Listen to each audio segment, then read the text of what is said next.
The emergency alarm screamed through the corridors of New Helena Colony, and Daniel Harper dropped his coffee cup as he ran toward the response center. He'd been a medic for 12 years now. First in the Earth military during the Centauri War, and then here on this dusty mining world at the edge of known space. Nothing surprised him anymore. Or so he thought. The colony sat on Cairo 7, a planet of red deserts and endless winds, home to 20,000 humans who carved out a living far from Earth. Daniel pushed through the doors of the response center where Administrator Linda Morris stood before a massive display screen. "What do we have?"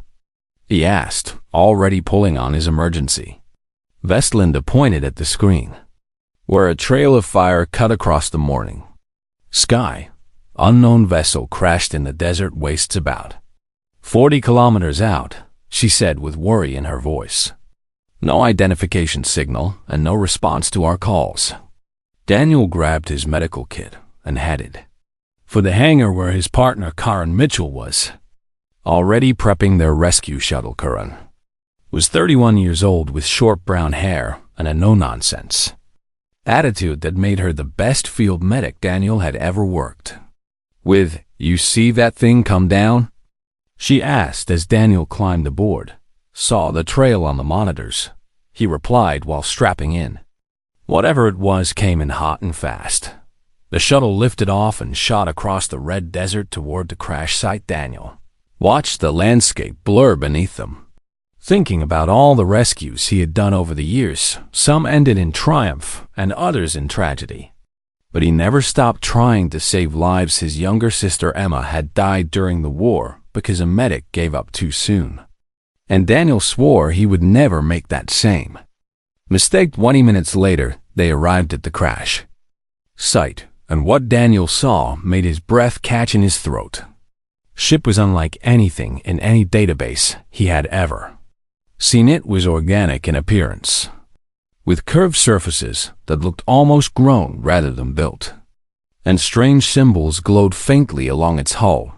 "That is not human design," Karen whispered as she landed the shuttle nearby. "Not Dominion either," Daniel added, recognizing nothing from the reptilian empire that controlled this region of space. They stepped out into the hot desert air, where 3 other response team members had already arrived. Team leader Frank Coleman approached them with a grim expression on his weathered face. "We did a scan of the exterior," Frank said while shaking his head. "Whatever is inside is giving off strange energy readings, and I do not like it." Daniel moved toward the ship anyway, because strange readings meant nothing if someone inside needed help. "Harper, wait," Frank called out. "We should call for backup first. If someone is dying in there." "They cannot wait for backup," Daniel answered without stopping.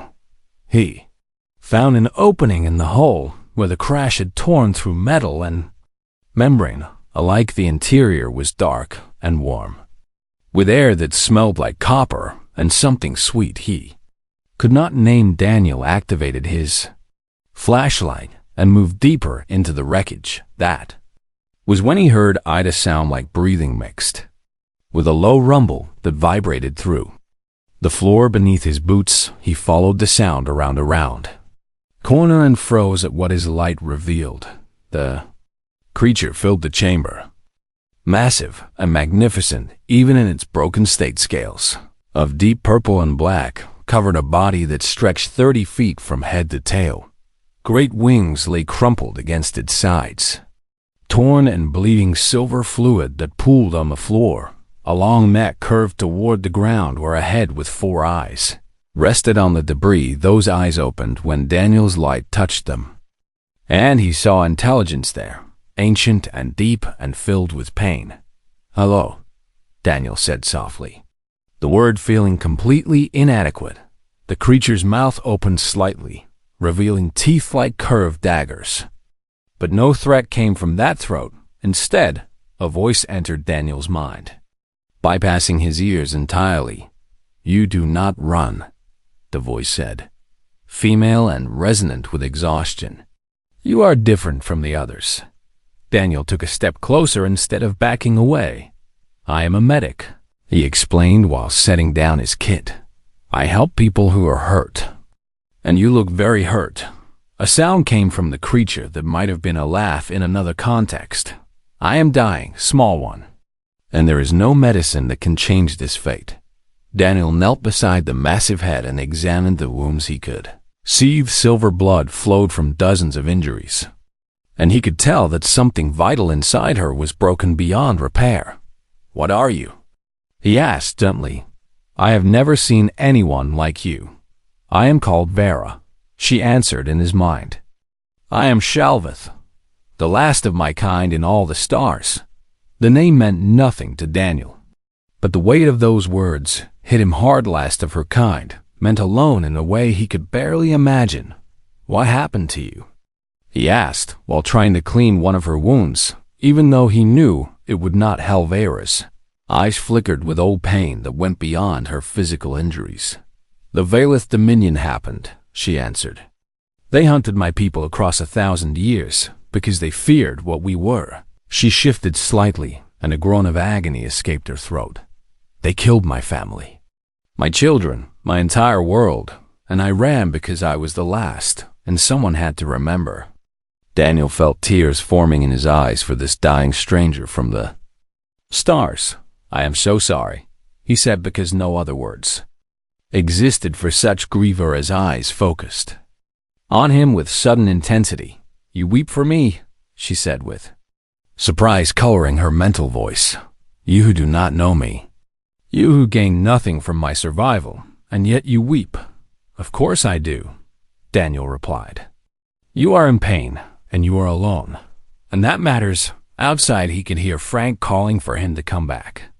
Warning that Dominion ships had been detected entering the system. Time was running out. Vera seemed to hear those warnings too through his ears.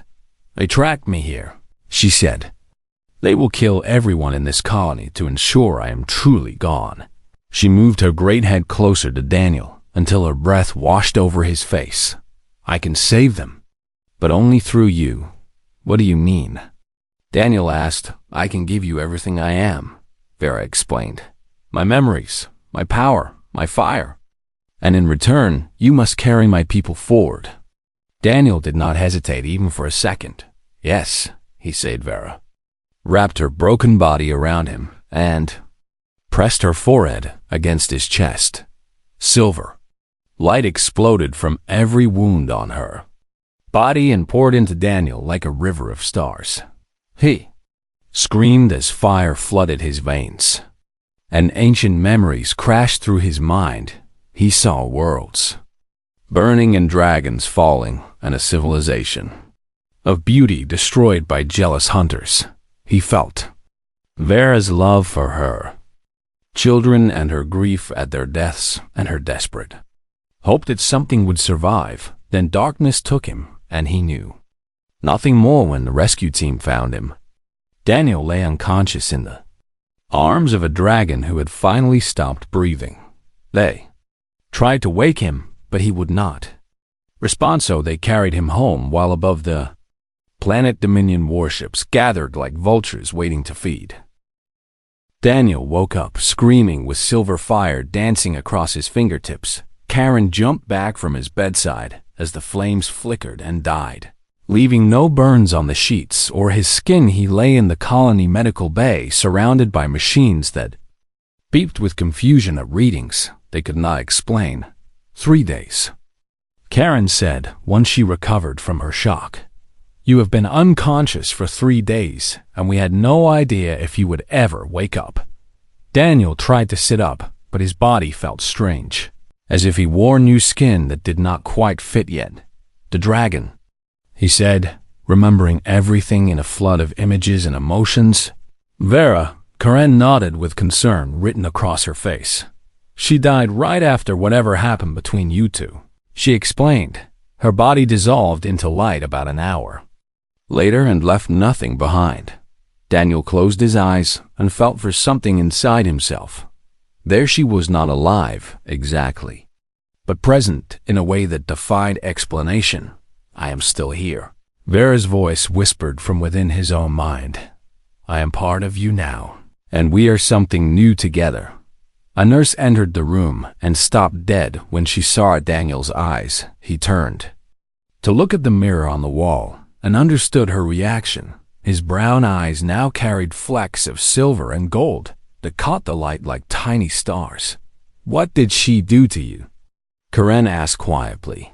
She gave me everything, Daniel answered. Her memories, her power, her entire being lives inside me now. He stood up and found that his legs worked fine. Better than fine, actually. Every sense felt sharper and cleaner than before. He could hear heartbeats in the next room and smell the fear on the nurse, who watched him like he might explode. Administrator Morris burst through the doors with guards behind her. You are awake, she said with obvious relief, mixed with obvious fear. Good, because we have a serious problem. She activated a display screen on the wall that showed ships orbiting the planet. The Valith Dominion arrived yesterday, Linda explained with tension in every word. Commander Krathvos demands that we surrender all survivors and artifacts from the crashed ship. Daniel felt Vera's memories stir at that name. Krathvos was a hunter who had killed dozens of her people personally over the centuries. He was old, even for his kind, and utterly devoted to exterminating the Shalveth race. What happens if we refuse? Daniel asked, even though he already knew the answer. Orbital bombardment. Linda replied. He gave us 12 hours to comply, and that deadline passes in 3 hours. The room went silent as everyone processed the impossible situation. 20,000 colonists faced death because a dying dragon had crashed near their home. Earth cannot send help in time. Karen said what everyone was thinking. We have no military ships, and our ground defenses cannot stop orbital strikes. Daniel walked to the window and looked up at the sky, where death waited in metal ships. Vera spoke inside his mind with urgency, coloring her voice. They will kill everyone to ensure no trace of Shalveth power survives. She warned. Krathvos has done this before on other worlds. What can I do? Daniel asked her silently. You have my fire now, she answered. You have power that could challenge their entire fleet, but you must learn to use it first. Daniel turned back to face Linda and the others. There is something you need to know, he said, and then explained everything that had happened in that crashed ship. He told them about Vera, about the Shalveth, about the genocide the Dominion had committed over 1,000 years. Most importantly, he told them what Vera had given him and what he might be able to do with it. Linda listened with growing disbelief, while Karen watched her partner with new eyes. You expect me to believe you have dragon powers now? The administrator asked. Daniel raised his hand and let silver fire bloom from his palm. Without burning his flesh, the flames danced and swirled in patterns that seemed almost alive. I expect you to believe what you can see, he said simply. Linda stared at the fire for a long moment before speaking again. Even if this is real, one man cannot stop a fleet, no matter what powers he has. Maybe not, Daniel admitted while closing his fist and extinguishing the flames. But I can give myself up and buy you time. Karen grabbed his arm with fierce determination. No, she said firmly. You are not sacrificing yourself like some kind of hero. Would you rather watch 20,000 people die? Daniel asked her gently. She had no answer for that because there was no good answer. Daniel turned to Linda with a request.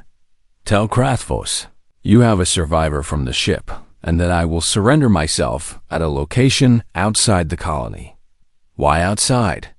Linda asked. Because whatever happens next should not happen near civilians, Daniel explained. I do not know what I can do yet, and I would rather find out away from innocent people. Vera approved of his caution inside his mind. You think like a protector, she told him. That is why I chose you. Linda arranged the meeting, while Daniel prepared himself in ways he did not fully understand. He felt the fire inside him growing stronger, as if responding to the approaching danger. Every minute brought new abilities to his awareness through Vera's guidance. He could sense emotions now. reading fear and anger and hope from everyone around him. His body moved faster and hit harder than any human should when he tested himself, and always the fire waited beneath his skin. Ready to emerge at his call, Corinne found him in the empty mess hall an hour before the meeting. "I am coming with you," she announced without room for argument. "No," Daniel said immediately. "You do not get to tell me no," she shot back. "We've been partners for 4 years, and I am not letting you face this alone." Daniel looked at his friend and saw the stubborn loyalty that had saved his life more than once. "You could die," he warned her. "I could die here too when those ships start shooting," she pointed out. "At least with you, I have a chance to make a difference." He could not argue with that logic, so he stopped trying. They boarded a transport together and flew toward the surrender point in the desert. Daniel watched the red landscape pass beneath them and thought about everything that had led to this momenta. Dying Dragon had chosen him not for strength or skill, but for simple human kindness. She had seen him weep for her pain and decided that was enough. Now he carried an entire civilization inside his soul and faced an empire that had destroyed it. The transport landed at the designated coordinates where nothing existed but sand and rock. Daniel stepped out into the desert heat and felt the approaching Dominion ships before he saw them. They came in low and fast. Military shuttles carrying soldiers ready for violence. Above them, the warships hung in orbit like a promise of death. Krathvos had brought his entire fleet to kill one dying dragon. Now, he would find something far more dangerous waiting for him. Daniel stood tall as the shuttles landed and armored soldiers poured out with weapons raised. He was afraid, more afraid than he had ever been in his life, but he was also ready to discover what a human could do when bonded with dragon fire. Commander Krathvos stepped out of his shuttle and Daniel finally saw the face of genocide. The Dominion officer stood 7 feet tall with scales of deep green covering his muscular body. His eyes were yellow slits that held no warmth or mercy, only the cold satisfaction of a hunter who had cornered his prey. Behind him, 50 soldiers formed ranks with plasma rifles aimed at Daniel's chest. "So this is the creature that emerged from the wreckage," Krathvos said in a rasping voice that made Daniel's skin crawled. The commander walked closer, and his nostrils flared as he scented the air. Then he stopped, and his eyes went wide with a mixture of horror and rage. "Impossible," he hissed through dagger teeth. "I can smell it on you. The stench of the Shalveth. But how can this be?" Daniel stood his ground. Even his every instinct screamed at him to run. "Vera gave me her essence before she died," he said calmly. "She chose me to carry her people forward." Krathvos let out a sound that might have been laughter in some cruel universe. "A human." He spat the word like a curse. "She wasted the last of her power on a primitive ape from a backwater world." Vera stirred inside Daniel with cold anger at the insult. "Do not let him provoke you," she warned. "He wants you to attack first." Daniel kept his voice steady despite the fire building in his chest. "Maybe she chose a human because she saw something your kind never understood. And what would that be?" Krathvos demanded. "Kindness," Daniel answered simply. The commander's laughter echoed across the empty desert. "Kindness is weakness," he declared. "The Shalveth were weak, which is why we hunted them to extinction." He stepped even closer until Daniel could smell the creature's breath. They could have ruled the galaxy with their power, but instead they chose to protect and nurture lesser species. Krathvos shook his head with genuine contempt. Such waste deserved only death. Through Vera's memories, Daniel saw the truth. The commander would never admit the Dominion had not hunted the Shalveth because they were weak. They had hunted them because they were afraid a bonded Shalveth warrior could challenge entire armadas. And that power threatened everything. The Dominion built their empire upon fear, disguised as contempt, had driven 1,000 years of slaughter. "You were scared of them," Daniel said quietly. You are still scared even now. Something ugly flickered in Krathvos' yellow eyes. Enough talk. He commanded his troops. Take this creature alive. I want to study how the bond works before I destroy it completely. The soldiers moved forward with weapons ready, and Daniel felt time slow down around him. Vera's voice grew stronger in his mind as she fed him knowledge without words. He understood. Now that his body was just a vessel for something far greater, the fire inside him was not simply power. It was life itself refined into pure energy. When the first soldier grabbed his arm, Daniel did not think about what happened next. Light exploded from his body in a wave of silver and gold. The soldiers flew backward as if struck by invisible hammers. Their armor smoking, but their bodies unharmed. Daniel stood at the center of a circle of fallen Dominion troops. Surprised by what he had done, "You held back," Vera observed with approval. "Even in danger, you chose not to kill." Krathvos watched from the edge of the circle with new calculation in his eyes. "Interesting," he said, while more soldiers poured from the shuttles.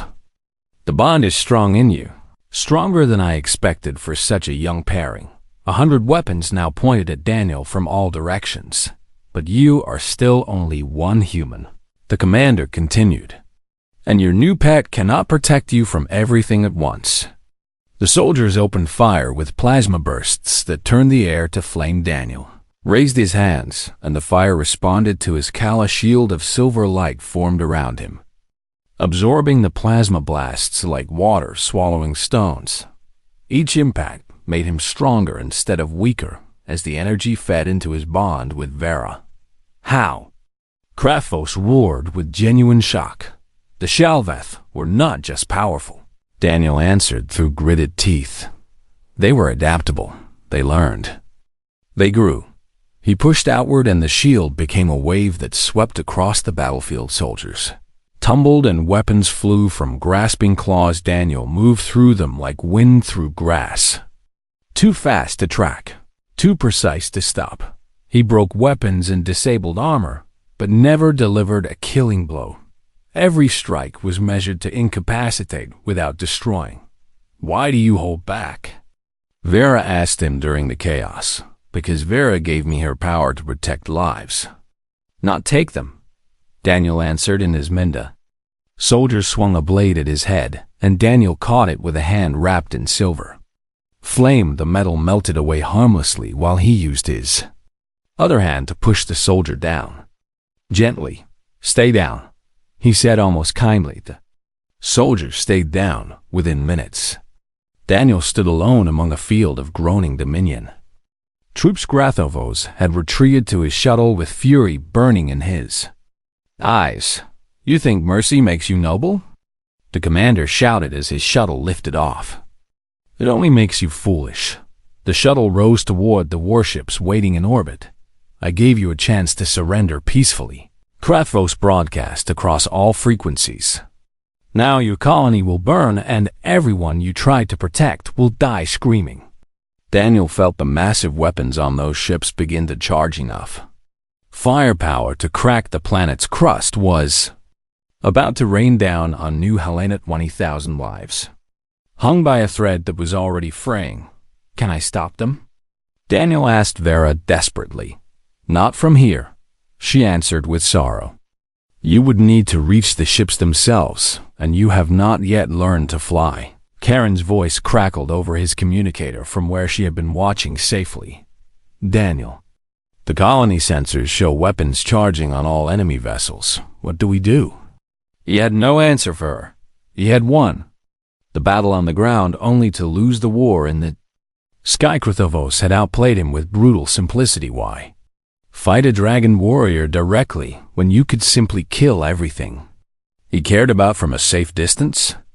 Daniel fell to his knees in the red sand and felt despair threatening to drown him. Vera's presence wrapped around his mind like warm wings. "Do not surrender to darkness," she urged him. "There is more inside you than you know, more than I knew to give." "What do you mean?" he asked. "When a Shalveth bonds with another soul, something new is created. she explained. "You are not just carrying my power. You are transforming it into something that has never existed before." Above him, the sky began to glow as the Dominion weapons reached full charge. Somewhere in the colony, Karen and Linda and 20,000 humans looked up at their approaching death. Daniel closed his eyes and searched inside himself for something, anything, that could save them. And in the deepest part of his soul, where Vera's fire had merged with his human heart, he found what he was looking for: not just power but purpose, not just flame but hope. Opened his eyes, and they blazed with light that turned the desert noon into midnight by comparison. "I am coming," he said to the sky, and for the first time since receiving the bond, Daniel Harper rose from the ground and flew. Daniel shot through the atmosphere like a comet wrapped in silver fire. The wind should have torn him apart at this speed, but the flames protected him, carrying him upward toward the waiting fleet. Below him, the colony of New Helena looked so small, so fragile, so easy to destroy. He could not let that happen. "They are about to fire," Vera warned as he climbed higher through thinning air. Daniel could feel the weapons locking onto the colony, could sense the terrible energy building in those metal hulls. He pushed himself faster and felt his human body straining against limits it was never meant to reach. "You cannot intercept all the shots," Vera told him. "There are too many ships spread too far apart." "Then I will not try to intercept," Daniel answered in his mind. "I will give them something else to think about." He burst through the last layer of atmosphere and into the cold darkness of space. The Dominion fleet spread before him like a constellation of death. 12 warships bristling with weapons, all pointed at the world. Belokrathovos broadcast across all frequencies with triumph in his voice. "Fire at will. Turn that colony into ash and glass." The weapons discharged in cascades of blue-white destruction. Daniel did not try to chase the individual shots. Instead, he flew directly at the lead warship and let his power explode outward in all directions. Wings of pure energy formed behind him, stretching hundreds of meters across the void. His voice carried on frequencies he did not even know he could access, reaching every ship in the fleet. "Stop," he commanded with the weight of an entire civilization behind his words. And then he did something Vera had not taught him because she had not known it was possible. He broadcast her memories. Every ship in the fleet suddenly received a flood of images and emotions that bypassed their sensors and went straight into the minds of their crews. They saw the Shalveth homeworld before the Dominion came, a place of beauty and peace where dragons soared through crystal skies. They saw families and children and a civilization that wanted nothing but to help others grow. They saw the first Dominion ships arriving with promises of friendship that hid darker intentions. They saw the betrayal, the massacres, the 1,000-year hunt that followed. They saw Vera's children dying in her arms while Dominion soldiers laughed. They saw the truth that their empire had hidden behind lies and propaganda for generations. "Stop your attack," Daniel repeated as the bombardment continued toward the colony. "See what you're fighting for. See what your masters really are." On the flagship, Krathvos screamed at his crew to ignore the transmission and maintain fire. But something was breaking inside the Dominion rank. Soldiers who had been told to Shalveth were monsters now saw them as they truly were. Officers who had believed in their empire's righteousness now questioned everything they had been taught. Several ships stopped firing as their crews argued among themselves. Others turned their weapons away from the colony in confusion, but the lead ships under Krathvos' direct command kept shooting. The first plasma bursts entered the atmosphere and raced toward New Helena. Daniel could not stop them all, but he could do something just as important. He flew downward faster than the weapons themselves, reaching the colony airspace seconds before destruction arrived. Then he spread his arms wide and poured everything he had into a single act of protection. Silver fire exploded from his body and spread Across the sky in a dome of living light, plasma bursts struck his shield and vanished like rain against a mountain moor. Shots came, and more energy fed into his barrier until the entire sky glowed with the light of a new sun inside the colony.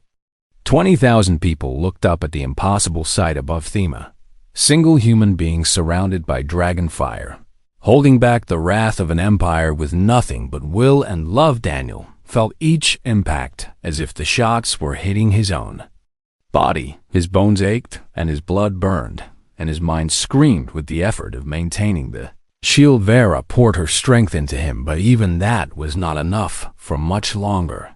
"You are dying," she said with grief in her mental voice. "Then I die protecting people," Daniel answered. "That is the only death worth having."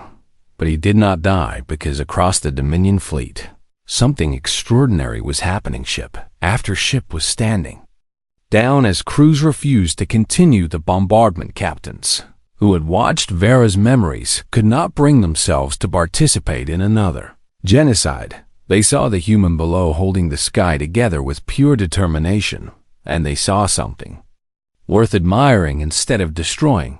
"What are you doing?" Krathvos roared at his subordinates. "I command you to fire." "No," came the reply from Captain Sarath on the second largest warship. "We have seen the truth, and we will not follow your orders anymore." Other captains added their voices to the rebellion. The Shalveth were murdered for no crime but existing. This human shows more honor than our entire empire. We are done being tools of extinction. Krathvos found his fleet crumbling around him as loyalty gave way to conscience. Only 3 ships remained under his control, their crews too afraid of him to disobey. But 3 ships were still enough to destroy the colony if Daniel's shield failed.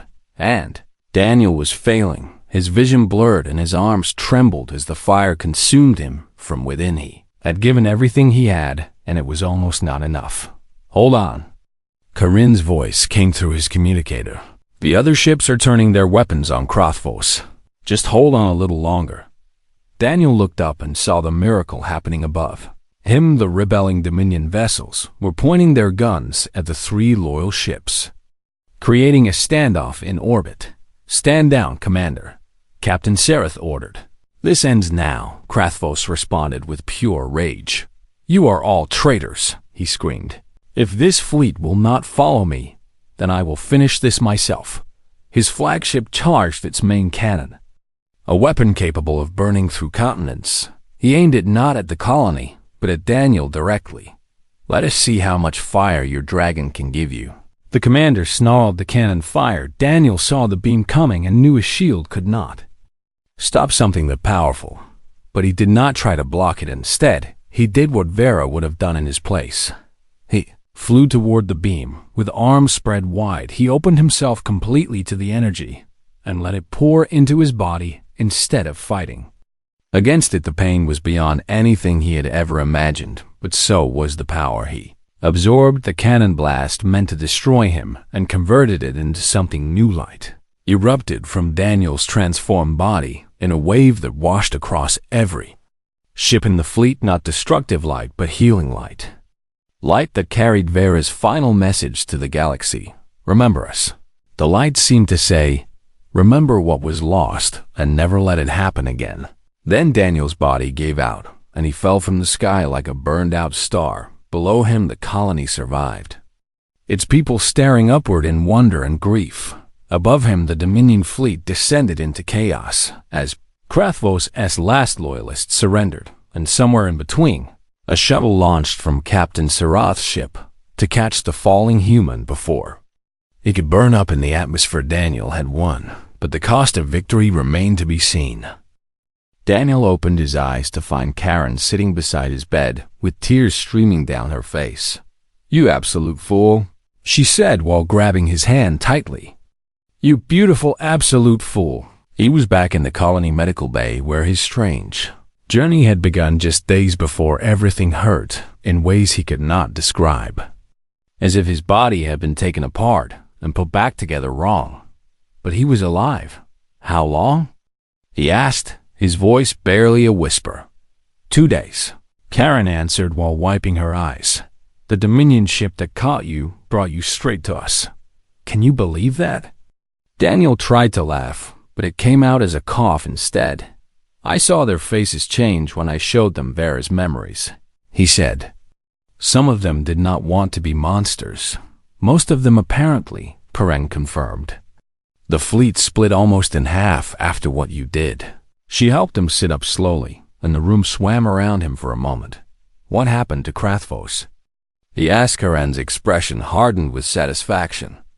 Captain Sarath's ship disabled his flagship after you fell, she explained. He's in custody now and facing trial for war crimes.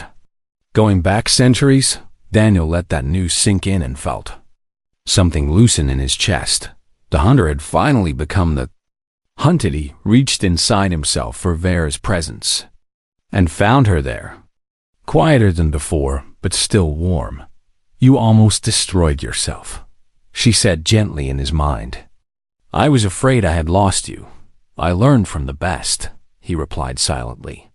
You gave everything to save one stranger, and look what it started. Vera's mental presence smiled in a way that went beyond words. I chose well, she said simply. Administrator Morris entered the room with a datapad in her hands and dark circles under her eyes. He's awake, good, she said briskly. We have a situation developing. Karen stood up with alarm on her face, but Linda waved her down.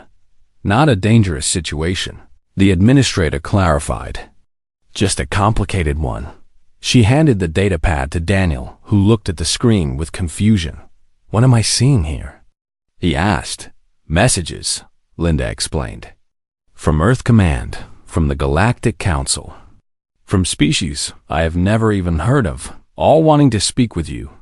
Daniel scrolled through the list and felt overwhelmed by its length. Hundreds of messages from across known space, all triggered by what had happened at Caro 7. Word spreads fast when an empire starts to crack, Linda continued. Half the Dominion fleet defected after your stunt, and more are joining them every hour. She sat down heavily in a nearby chair. You did not just save this colony. You started something that cannot be stopped. Daniel did not know how to respond to that. He had only wanted to protect the people around him, not reshape galactic politics. There is more, Linda added. Several of the defecting Dominion ships have requested asylum here. They want to help expose what their empire really did to the Shelveth. They should be welcomed, Daniel said immediately. Linda nodded, as if she had expected that answer. I thought you would say that. But it means we need someone to speak for this colony when the representatives start arriving. You are the administrator, Daniel pointed out. I am a Mayan colony bureaucrat, Linda countered. These people want to meet the human who bonded with a dragon and brought down an empire. Daniel looked at Karen for help, but his partner just shrugged. She is right, Karen admitted. You are kind of famous now, whether you like it or not. The next few weeks became a blur of meetings and messages and visitors from across the star species that had suffered under Dominion rule came to see the human who had broken the empires. Some wanted alliance and others wanted revenge. But Daniel met them all with the same message Vera had not given him: power to build a new empire or to destroy enemies. She had given him power to protect the innocent and remember the lost. I am not a weapon, he told the gathered representatives in a speech that would be broadcast across 100 worlds. The Shelveth were the most powerful beings in the galaxy, and they chose to nurture life instead of conquering it. He paused and felt Vera's approval warming his heart. I carry their fire inside me now, and I will use it the way they would have wanted, to shield those who cannot shield themselves, to stand against cruelty wherever it appears, and to never forget what was sacrificed so that I could be here today. The representatives listened with expressions ranging from doubt to hope. One of them, an elderly being from a species Daniel did not recognize, raised a wrinkled hand. You have power that could make you a king, she said in a trembling voice. Why would you choose to be a guardian instead? Daniel smiled at the question because the answer was so simple. A dying dragon chose a human medic because she saw kindness, he said. Not strength or ambition or destiny. Just kindness. He let silver fire dance across his fingertips for a moment before extinguishing it. If I became a tyrant, I would betray everything she died for. And I would rather die myself than let that happen. That night, Daniel stood on the colony observation deck and watched the stars. So many of them held worlds he'd never seen. People he would never meet. Stories that would unfold without him. But somewhere out there, Vera's memory lived on in ways he could barely imagine. Are you happy? He asked her silently. I am at peace, she answered from within. My people will be remembered now. Their story will be told, and the Dominion will answer for what they did. Is that enough? Vera's presence shifted in a way that felt like a shake of her great head. No, she admitted. It will never be enough to undo what was done. But it is a beginning. Daniel nodded even though no one could see. Then we keep going, he said. We find others who need protection, and we help them. We? Vera asked with warmth in her mental voice. You and me, Daniel confirmed. Partners until the end. Karen found him there an hour later, still staring at the sky. Thinking deep thoughts? She asked while joining him at the window. Thinking about what comes next? He admitted Karen bumped her shoulder against his, the way she always did when trying to cheer him up, whatever it is. You do not have to face it alone, she reminded him. You have friends here who will follow you anywhere. Daniel looked at his partner and felt gratitude beyond words. He was no longer entirely human, but he had not lost his humanity. Either Vera's fire burned in his soul, but his heart still beat for the people he loved. That was the real power she had given him. Not the ability to destroy, but the strength to protect. Across the galaxy, empires would rise and fall, and species would war against each other. But somewhere, a human carrying dragonfire would stand between the innocent and those who would harm them, not because he was the strongest or the smartest or the most deserving, but because a dying dragon had seen kindness in him and decided that was worth saving, and that choice had changed everything. The stars waited above with awe. Their promises and dangers. Daniel Harper was ready to meet them, together with Vera, together with Karen, together with everyone who believed that kindness was stronger than cruelty. The last dragon had found the right human after all.